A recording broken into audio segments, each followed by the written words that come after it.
जय हिंद दोस्तों, स्वागत है आपका हमारे YouTube channel target classes Shahdol में। आज हमारा टॉपिक मध्य प्रदेश की जनजाति में गोंड जनजाति को लेकर के है, जो कि MPPSC यूनिट 10 में जनजाति से संबंधित बहुत सारे क्वेश्चन इससे पूछे जाते हैं। तो बात करेंगे हम गोंड जनजाति की कि गोंड जनजाति आखिर है क्या। तो गोंड जनजाति मध्य प्रदेश की दूसरी सबसे बड़ी जनजाति है। याद रखिएगा कि मध्य प्रदेश की दूसरी सबसे बड़ी जनजाति है, लेकिन यह भारत की एक प्रमुख प्राचीन समुदाय है, जो कि भारत के तटीय प्रदेश विंध्य पर्वत, सतपुड़ा पठार, छत्तीसगढ़ मैदान में दक्षिण तथा दक्षिण पश्चिम में गोदावरी नदी तक फैले हुए द्रविड़ परिवार का एक कबीला है। विश्व के सबसे बड़े आदिवासी समूहों में से एक यह गोंड जनजाति, यह भारत की सबसे बड़ी जनजाति, याद रखिएगा, भारत की सबसे बड़ी जनजाति है और मध्य प्रदेश की दूसरी सबसे बड़ी जनजाति है। यह जनजाति प्रोटो ऑस्ट्रेलॉयड प्रजाति समूह से संबंधित है। अब अगर इनके विस्तार की बात करें तो गोंड जनजाति पूरे मध्य प्रदेश में पाई जाती है, विशेषकर नर्मदा व उसके दक्षिण पूर्वी क्षेत्रों में ये जो है इनका विस्तार ज्यादा है। गोंड बहुल जिलों में बैतूल, छिंदवाड़ा, होशंगाबाद, बालाघाट, शहडोल, डिंडौरी, सिवनी, मंडला, सागर, सीधी, उमरिया, कटनी, जबलपुर, मंडला, बालाघाट, तो ये जो गोंड जनजाति है लगभग पूरे मध्य प्रदेश में फैली हुई है। जनसंख्या की बात करें तो गोंड जनजाति भारत की सबसे बड़ी व मध्य प्रदेश की दूसरी सबसे बड़ी जनजाति है। गोंड जनजाति की जनसंख्या लगभग 50.93 लाख, याद रखिएगा 50.93 लाख है, जो प्रदेश की कुल जनजाति जनसंख्या का 33.25% है। गोंड जनजाति की सर्वाधिक संख्या मध्य प्रदेश के छिंदवाड़ा जिले में, मध्य प्रदेश के छिंदवाड़ा जिले में जो है पाई जाती है। यहाँ पर इनकी कुल जनसंख्या 2011 जनगणना के अनुसार 6.2 लाख है और इनकी जो साक्षरता है, साक्षरता दर सबसे ज्यादा है, 60.1% के करीब जो है ये पढ़े लिखे हुए हैं उस कुल 6.2 लाख जनसंख्या में। फिर हम बात करेंगे उत्पत्ति। तो गोंड शब्द की जो उत्पत्ति हुई है वो तेलुगु भाषा की, याद रखिएगा किसके, तेलुगु भाषा के कोंड शब्द से हुई है। किससे हुई है? कोंड शब्द से, जिसका अर्थ होता है पर्वत। इन जनजातियों के पर्वतों में निवास करने के कारण इन्हें गोंड कहा जाता है। एक स्टीफन हिस्लॉप हैं जिन्होंने गोंड समाज के बारे में अध्ययन किया, रिसर्च किया, और इनके रिसर्च के कारण जो गोंडों की उत्पत्ति के संबंध में जो उन्होंने बताया है वही महत्वपूर्ण माना जाता है। और मध्य प्रदेश के मांड निवासी काशीराम प्रधान, इन्होंने भी गोंड शब्द की उत्पत्ति से संबंधित अपनी कथा में बहुत सारे तथ्य बताए हैं जो कि महत्वपूर्ण माना जाता है। अब हम बात करेंगे शारीरिक विशेषताओं की। तो गोंड जो है वो द्रविड़ियन मूल के हैं। इनका जो कद है सामान्यतः छोटा, काला रंग, बड़े ओंठ, चपटी नाक वो सीधे बाल वाले होते हैं। ये स्वभाव से बहुत शर्मीले, सच्चे और विश्वसनीय होते हैं। अब आगे हम बात करते हैं कि इनकी सामाजिक संरचना। तो परिवार, सामाजिक संरचना में सबसे पहला आता है परिवार। तो इनका जो परिवार है वो भी पितृवंशी है। गोंड जनजाति का जो परिवार है वो पितृवंशी होता है। जो परिवार का प्रधान वृद्ध पुरुष होता है। गांव के मुखिया को मुकद्दम कहते हैं। जो गांव का मुखिया होता है उसे मुकद्दम कहा जाता है। परिवार का सबसे वृद्ध सदस्य परिवार का मुखिया होता है। परिवार में माता पिता को दाऊदाई, याद रखिएगा, माता पिता को दाऊदाई और भांजे को भांजा कहा जाता है। परिवार में अतिथि का विशेष महत्व होता है तथा अतिथि को भगवान का दर्जा दिया जाता है। ठीक है, तो ये हो गई बात परिवार की। अब बात करेंगे हम इनकी उपजातियां। तो उपजातियों की अगर बात की जाए तो मध्य प्रदेश में लगभग इनकी 50 से ज्यादा उपजातियां पाई जाती हैं। कितनी? 50 से ज्यादा। इनकी महत्वपूर्ण उपजातियों में अगरिया, प्रधान, ओझा, कोयला, भूतूस व सोलाहस है। गोंड समुदाय के दो वर्ग होते हैं। दो वर्गों में एक होता है राजगोंड, याद रखिएगा, दो वर्ग में पहला है राजगोंड जो कि शासक वर्ग होता है, दूसरा है धुरगोंड तो राजगोंड शासक वर्ग और धुरगोंड सैन्य वर्ग। तो इस तरीके से गोंड जनजाति को दो वर्गों में बांटा गया, राजगोंड और धुरगोंड। अब हम गांव इनके गोंडों की उपजातियों की अगर बात करें तो जो प्रधान होता है, तो प्रधान पुजारी का काम करता है। कोयला भूतिस नाच गाने करने वाले होते हैं। अगरिया लोहे का काम करने वाला होता है। सोलाहस जो है वो बढ़ाई का काम करता है और ओझा तंत्र मंत्र का काम करने वाले होते हैं। गोंड उपजाति में सबसे अत्यंत पिछड़ी जनजाति को मुरिया या मारिया कहते हैं। मुरिया या मारिया, ये गोंड जनजाति की सबसे अति पिछड़ी जनजाति है। मध्य प्रदेश सरकार के अनुसार गोंड की 50 से अधिक उपशाखाएं हैं। कितनी? 50 से अधिक उपशाखाएं। अब मैं 50 उपशाखाओं के बारे में आपको बताऊंगा, तो ध्यान से सुनिएगा। पहला है मारिया, दूसरा है धुरु, तीसरा ध्रुवा, चौथा धोबा, पांचवा धुलिया, छठवां दोला, सातवां प्रधान, आठवां गायको, नौवां गट्टा, 10वां गैता, 11वां गोंड, 12वां गुवारी, 13 हिलमारिया, 14वां कडरा, 15वां कलंगा, 16वां खटोला, 17वां कोयतोर, 18वां कोया, 19वां खिरवार, 20वां खैरवार, 21वां कुचा मारिया, 22वां कुचाकी, 23वां मारिया, 24वां आरख, 25वां अगरिया, 26वां असुर, 27वां बड़ी मारिया और 28वां बड़ा मारिया, 29वां भटोला, 30वां भीमा, 31वां भूता, 32वां भूता कोयला, 33वां बायसान, 34वां हार्न मारिया, 35वां छोटा मारिया, 36वां डंडामी माना, 37वां मन्नावर जिसे कोलम भी कहा जाता है, 38वां मोम्या, 39वां मीघिया, 40वां मोहा, 50वां 41वां नगाराची और 42वां नागवंशी, 43वां ओझा, 44वां राज, 45वां सोनझरो और 46वां झारेका, 47वां मोतियावाड़े या इन्हें माड़िया भी कहा जाता है। तो मोतियावाड़े अलग है, 48वां माड़िया है और 39वां बड़े मारिया है और 40वां जो है दरोई है। तो इस तरीके से इनके जो है 50, कितनी है? 50 से अधिक उपशाखाएं। तो मैंने आपको 50 नाम बता दिए, तो वीडियो को रोक करके आप उसको आराम से लिख सकते हो, है ना। इसलिए मैंने नंबर बाय नंबर जो है इनके नाम बता दिए हैं। अब गोंड जातियों में विभाजन की बात करें तो इसमें बहुत सारे विभाजन हैं, जैसे अगरिया, ओझा, प्रधान, परजा, भतरा, गोवारी, मन्नेवार, कोलम, भुंजिया, खैरवार, कोया, गायता, उडुका, धुरवा, राजगोंड, खतौला गोंड और बहुत सारे जो है इनकी उपजातियां बटी हुई हैं। अब गोत्र की बात करें तो गोंड जनजाति में गोत्र को क्या कहा जाता है? गोत्र को कुर कहा जाता है। ये गोंड को कुर कहा जाता है। गोंड जनजाति में देवताओं के आधार पर 7 गोत्र माने गए हैं जो देवताओं के घर हैं। तो वो 7 गोत्र कौन कौन से हैं? तो सबसे पहला है पराती। पहला है पराती। पराती अर्थात हंसिया, जिसका खेतों में काटने में प्रयोग लाया जाता है। दूसरा बसूला, तीसरा पास जिसे हम बखर कहते हैं, चौथा कुसिया, 5वां कुल्हाड़ी, 6वां खुशी और 7वां है देवराती। तो ये जो है देवताओं के घर माने गए हैं, स्थान माने गए हैं। राजगोंड में 18 गोत्र मिलते हैं जिन्हें दूधा भाई कुर कहते हैं। अब सामाजिक संगठन की बात करेंगे तो गोंड जनजाति के विभिन्न विवादों को पंचायत के माध्यम से निपटाया जाता है। पंचायत के मुखिया को माझी, देश मुखिया भोई भी कहा जाता है। इसके अलावा पंचायत में मुकद्दम, दीवान तथा लिखई प्रमुख होते हैं। गोंड जनजाति के प्रमुख व्यक्ति मुकद्दम होते हैं। इसे गेंतिया भी कहते हैं। यह गांव का मुखिया होता है।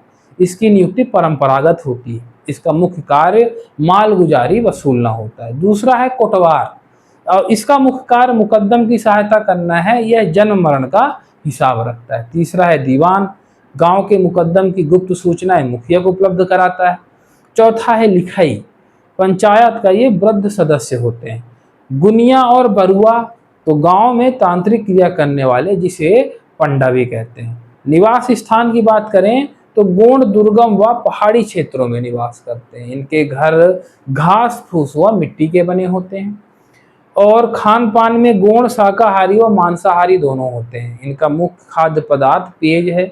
इसके अलावा मक्का, ज्वार, गेहूं, इनका भी भोजन में ये प्रयोग करते हैं। महुआ को गोंड लोग देव अन्न मानते हैं। ये जो है देवताओं द्वारा दिया गया अनाज है।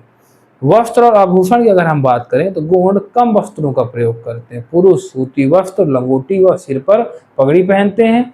स्त्रियों में आभूषण व गोदना का प्रचलन है। वर्तमान में इस जनजाति के लोग आधुनिक वस्त्रों का प्रयोग करने लगे हैं। तो आधुनिकता के हिसाब से हर जनजाति में अब जो लोग बाग पढ़े लिखे हो गए हैं, समझदार हो गए हैं, शहरों की ओर आ चुके हैं, उनके पहनावे में बहुत सारे बदलाव हो गए। तो ये जो पढ़ाया जा रहा है वो गोंड जनजाति की प्राचीन सभ्यता के बारे में बताया जा रहा है। गोंड जनजाति की सामाजिक परंपरा की बात करें जिनमें पहला जन्म संस्कार। तो गोंड जनजाति में जो बच्चे का जन्म है उसको शुभ माना जाता है। जन्म के 6 दिन बाद बच्चे को ध्रुव तारा दिखाया जाता है और 12वें दिन इनका नामकरण भी किया जाता है। दूसरा है विवाह, विवाह प्रथा। तो गोंड जनजाति में सगोत्र विवाह का प्रचलन नहीं है। इनमें मुख्य रूप से दूध लौटावा, सेवा विवाह, पठौनी विवाह, चढ़ विवाह और लमसेना विवाह प्रचलन है। इस जनजाति में विधवा विवाह और बहुविवाह प्रथा का भी प्रचलन है। इसमें विवाह विच्छेद तथा पुनर्विवाह की प्रथा भी विद्यमान है। अब मैं आपको समझा देता हूँ कि ये विवाह जैसे दूध लौटावा क्या है। तो दूध लौटावा, इसमें बुआ व मामा के लड़के लड़कियों का आपस में विवाह होता है। दूसरा चढ़ विवाह, इसमें दूल्हा बारात लेकर कन्या के घर जाता है। तीसरा है सेवा विवाह, वधु मूल्य चुकाने में सक्षम न होने पर लड़का भाभी ससुराल में अपनी सेवा देता है। वधु मूल्य को दूध बंक कहा जाता है। सेवा विवाह में वर को लामा नाई कहा जाता है। फिर है पठौनी विवाह। इस विवाह में दुल्हन दूल्हे के घर अपनी बारात लेकर आती है। वर्तमान में यह प्रथा बंद हो गई है। फिर है लमसेना विवाह। यह भी एक प्रकार का सेवा विवाह जिसमें लड़का वधु के माता पिता की सेवा करके प्रसन्न करता है। फिर है हठ विवाह। इस विवाह में लड़की हठ पूर्वक लड़के से विवाह करती है। इसे भगेती विवाह भी कहा जाता है। शब्दों को बहुत अच्छे से ध्यान से सुनिएगा, इसे भगेती विवाह भी कहा जाता है। फिर है पोलीथर विवाह। यह विवाह एक प्रकार का अपहरण विवाह, इसे पाय सोतुर विवाह भी कहा जाता है। फिर है प्रीति विवाह। इसमें लड़की के पिता को वधूमूल अनिवार्य रूप से देकर विवाह किया जाता है। इनमें एक प्रथा है घोटुल प्रथा। यह आदिवासी युवा गृह संस्था, इसमें अविवाहित युवा विवाह पूर्व साथ में रहने एवं यौन संबंध बना सकता है। फिर है मृत्यु संस्कार। मृत्यु संस्कार के लिए विभिन्न प्रथाएं जैसे पाटो प्रथा, खाहुल पाता, दसमानी और दसौंधी का प्रचलन है। पाटो प्रथा क्या है? तो इस प्रथा के तहत दसमानी में विधवा स्त्री को पंचों के सामने चूड़ियां पहनाई जाती है। दसमानी क्या है? यह गोंडों में मृत्यु के 10वें दिन होने वाली प्रथा है। नवाखानी क्या है? तो गोंडों में पितरों की पूजा के त्योहार को नवाखानी कहा जाता है। फिर है खाहुल पाता। ये अंतिम संस्कार के समय गाया जाने वाला मृत्यु गान है। अब सारी सांस्कृतिक परंपरा की बात करें तो सबसे पहले है नाच, जिसको हम बोलते हैं नृत्य। तो इसमें है कर्मा नृत्य। तो कर्मा नृत्य क्या है? यह गोंड जनजाति का प्रमुख नृत्य है जो महिलाओं द्वारा किया जाता है। कर्म की प्रेरणा देने वाला नृत्य। 2016 में कर्मा नृत्य को Guinness book of world record में शामिल किया गया। स्त्री प्रधान नृत्य व प्रमुख वाद्य यंत्र मांदर का इसमें प्रयोग किया जाता है। दूसरा है सैला नृत्य। पहाड़ों पर किए जाने का इसे सैला नृत्य कहते हैं। यह नृत्य पुरुषों द्वारा किया जाता है। इसके बाद है बिरहा। बिरहा का बिरह से संबंध है। बारात जब दूल्हे के घर से चलती है तो रास्तों में दोहों के रूप में बिरहा गाए जाते हैं। गीतों में अधिकतर लड़की के बिरह का वर्णन होता है। फिर है भड़ौनी नृत्य, यह विवाह नृत्य है। इसमें महिलाएं मंडप के नीचे खड़े होकर बारात वालों को मीठे बोल में गाली देती हैं व नृत्य करती हैं। फिर है सजनी नृत्य, जब घरों में लड़की को ले जाने के लिए आते हैं उस समय घर के लोग खुशी से सजनी नृत्य करते हैं। फिर है सुआ नृत्य, जब धान की फसल पककर तैयार हो जाती है उस समय सुआ नृत्य किया जाता है। फिर है रीना, यह महिलाओं द्वारा दिवाली के अवसर पर किया जाता है। फिर है कहरवा नृत्य, यह नृत्य खुशी के अवसर पर, कोई भी त्योहार या पर्व या कोई भी फंक्शन हो उसमें जो है ये कहरवा नृत्य किया जाता है। और भी नृत्य गैंडी, दीवानी, दीवारी आदि, है ना। अब बात करें तो गोंड जनजाति मध्य प्रदेश के लगभग सभी जिलों में पाई जाती है। गोंड स्वयं को कोयातुर कहलाना पसंद करते हैं। ये जनजाति का जो महत्वपूर्ण पदार्थ है, पेय पदार्थ, उसे पेज कहते हैं। गोंड जनजाति द्वारा की जाने वाली कृषि को बारी कहा जाता है। रसोई घर को मुक्त घर कहा जाता है। अतिथि के कमरे को पैठा बंगला कहा जाता है। इस जनजाति के विवाद को सुलझाने के लिए समाधान पंचायत होती है जिसका मुखिया मांझी होता है। इनकी मुख्य भाषा गोंडी है। इसके अलावा डोरली, हल्बी, भतरी भाषा भी बोली जाती है। अब लोकगीत की बात करें तो ददरिया गीत, बारात के लोगों द्वारा रास्ते में इस गीत का गायन किया जाता है जिसे ददरिया गीत के नाम से जाना जाता है। फिर है कर्मा गीत, कर्मा नृत्य के समय गाया जाने वाला ये गीत होता है। फिर है शैतान, ये प्रीतम का प्रियतमा पर प्रेम स्वरूप व्यंग गीत होता है। फिर है सजनी, समधि जब समधन के घर आता है तब ये गीत गाए जाते हैं। उसके बाद है कहरवा, बारात लौटते समय गाया जाने वाला गीत है। फिर है नाहडोरी गीत, बारात जाते समय ये भी गीत जो है गाया जाता है। फिर गोंडवानी, इसमें गोंड योद्धाओं की कथाएं सुनाई जाती हैं। फिर जस गीत, किसी की बड़ाई व बखान करते समय गाया जाने वाला गीत होता है। फिर है पंडवानी, इसमें भीम पर आधारित गीत गाए जाते हैं। भीम जो पांडवों के 5 पांडवों में से एक उनके भाई थे। फिर है सैला भडौनी, ये शादी विवाह में व्यंग स्वरूप गाया जाता है। बिरहा गोंड आदिवासी जनजाति महिलाओं का लोकप्रिय गीत है। ये हो गया। अब हम बात करेंगे वाद्य यंत्र की। तो गोंड जनजाति के प्रमुख वाद्य यंत्रों में मांदर, टिमकी, सिंगबाजा, नगाड़े, मंजोरा, खरतान, ठिसकी, चुटकी, झांझ, अलगोझा, तमूरा, किंगरी आदि वाद्य यंत्र जो है बजाए जाते हैं। चित्रकला की बात करें तो गोंड जनजाति में भित्ति चित्रकला का प्रचलन है। नोह डोरा व डिगना कला प्रसिद्ध चित्रकला है।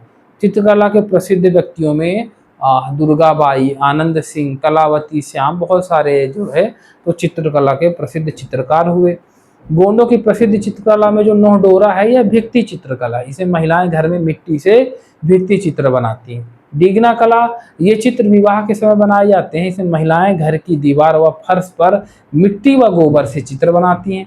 इसमें चित्र मुख्यतः त्रिकोणीय व ज्यामितीय आकार के होते हैं। इसके प्रमुख कलाकार दुर्गाबाई श्याम, भज्जू सिंह श्याम, आनंद सिंह, जयगढ़ सिंह जिन्हें जनगढ़ भी कहते हैं, और धनैया बाई व कलावती श्याम, ये जो है प्रसिद्ध चित्रकार। भाषा की बात करें तो गोंड जनजाति की मुख्य भाषा गोंडी। इसके अलावा गोंडों द्वारा दोरली, भतरी, हल्बी भाषा भी बोली जाती है। गोंडी भाषा को मध्य प्रदेश सरकार अपनी पाठ्य पुस्तक निगम में 2019 में शामिल कर चुकी है। उत्सव पर्व त्योहार की बात करें तो गोंडों का जो प्रमुख उत्सव वो मड़ई उत्सव है। इसके अलावा लारूकाज, मेघनाथ पूजा, बिदरी, हरियाली और नवाखानी भी मनाई जाती है। ये मांडवारा त्योहार गोंड जनजाति में मनाया जाता है। मड़ई की बात करें तो यह गोंडों का प्रमुख पर्व है जो नवीन फसल आने के उत्सव में मनाया जाता है। ये मुख्यतः मंडला व डिंडौरी में मनाया जाता है। फिर है बिदरी उत्सव, तो बिदरी का अर्थ होता है बादल, जिसे हम बदरी भी गाँव में बोला जाता है। तो बिदरी में बादल के साथ ही अन्य देवताओं की भी पूजा की जाती है। इसका उद्देश्य अच्छी फसल की कामना करना है। बिदरी पूजा में गांव के सभी लोग शामिल होते हैं। फिर लारूकाज, यह उत्सव गोंड आदिवासी द्वारा नारायण देव के सम्मान में मनाया जाता है। यह पर्व सुअर के विवाह का प्रतीक माना जाता है। इस उत्सव में सुअर की बलि दी जाती है। मेघनाथ पूजा, मेघनाथ गोंडों के सर्वोच्च देवता हैं। मेघनाथ पूजा फागुन माह में की जाती है। फिर हरि ढीली, श्रावण मास की अमावस्या को खरीफ की फसल बोने की समाप्ति पर मनाया जाता है। इस दिन बैलों को हल से ढील दे दी जाती है, उनकी पूजा की जाती है। फिर नवाखानी, यह नवीन फसल एवं पितृ पूजा का त्यौहार है। यह त्यौहार प्रत्येक परिवार व्यक्तिगत रूप से भाद्र मास में अपनी सुविधा अनुसार मनाता है। धनवाड़ी ग्राम का मढ़ई मेला भी प्रमुख है। फिर है छेरता, यह उत्सव पूस मास की पूर्णिमा को मनाया जाता है, यह बच्चों का त्योहार है। फिर एक और है जिसे जावरा कहते हैं, यह उत्सव कुआर एवं चैत्र मास में मनाया जाता है। जावरा उत्सव 9 दिनों तक चलता है। अब हम धार्मिक जीवन या मान्यताओं की बात करें गोंड जनजाति की, तो गोंड जनजाति अपनी उत्पत्ति लिंग देव से मानते हैं तथा उन्हें अपने आराध्य देव के रूप में पूजते हैं, जिसे कोया पुनेम कहा जाता है। गोंड जनजाति के जो मुख्य देवता बड़ा देव हैं, दूल्हा देव हैं, ठाकुर देव हैं और बूढ़ा देव, नारायण देव और मेघनाथ। गोंड जनजाति में ओझा जादू टोने का कार्य करता है। गोंडों के परंपरागत पुरोहित बैगा होते हैं तथा इस जनजाति के पुजारी को देवरी कहा जाता है। देवताओं की बात करें तो जो बड़ा देव है ये गोंडों के प्रमुख देवता है तथा इन्हें भगवान शिव का रूप माना जाता है। फिर है दूल्हा देव, ये बीमारियों को दूर करने वाले देवता है। ठाकुर देव ये ग्राम देवता है जो ग्रामीणों की रक्षा करते हैं। नारायण देव ये घर में आने वाली बाधाओं, बीमारियों और भूत प्रेत को रोकते हैं। मेघनाथ ये गोंडों के प्रमुख देवता हैं। खैर माई का स्थान गांव की सीमा पर होता है। नागेश्वर देव नाग या सर्प के देवता हैं। खैर खूंट मुठिया देव, याद रखिएगा ये जो गायों के रक्षक देवता है। शारदा माई वरदान देने वाली देवी है। बूढ़ी माई बड़ी चेचक की देवी है। कमलाई माई ये छोटी माता की देवी है। मरही माता हैजा और प्लेग बीमारियों की देवी है। चौरंगा माई पशुओं की बीमारी से संबंधित है। जादू टोना की बात करें तो जादू टोना के निवारक गुरु गोंड समाज में 3 हैं। पहले हैं उमराव गुरु, दूसरे जलंधर गुरु, तीसरे दौगुन गुरु। ये जादू टोना से आपको छुटकारा दिला देंगे। कौन कौन? उमराव गुरु, जलंधर गुरु और दौगुन गुरु। आर्थिक जीवन की बात करें तो मुख्य व्यवसाय कृषि व पशुपालन है। वन उपज संग्रह व मजदूरी का कार्य भी ये करते हैं। 3 प्रकार की कृषि की जाती है। नंबर 1 है हरवाही, कम खेती होने पर की जाने वाली खेती। दूसरा है सियारी, खरीफ फसलों की खेती जिसमें धान, तिलहन, कोदो, कुटकी, राम तिला शामिल है। तीसरा है उनियारी, इसमें रबी की फसलों की खेती जैसे गेहूं, चना, राई इनकी खेती की जाती है। 3 प्रकार की कृषि होती है। तो इस प्रकार से गोंड जनजाति के बारे में मैंने आपको हर चीजें जो है उसमें बता दी है। करना कुछ नहीं है, वीडियो को देखना है, रोक करके नोट्स में उसको लिखते जाना है। साथ ही साथ अगर ये वीडियो पसंद आई हो तो वीडियो को लाइक करिए, शेयर करिए और चैनल को सब्सक्राइब करिए।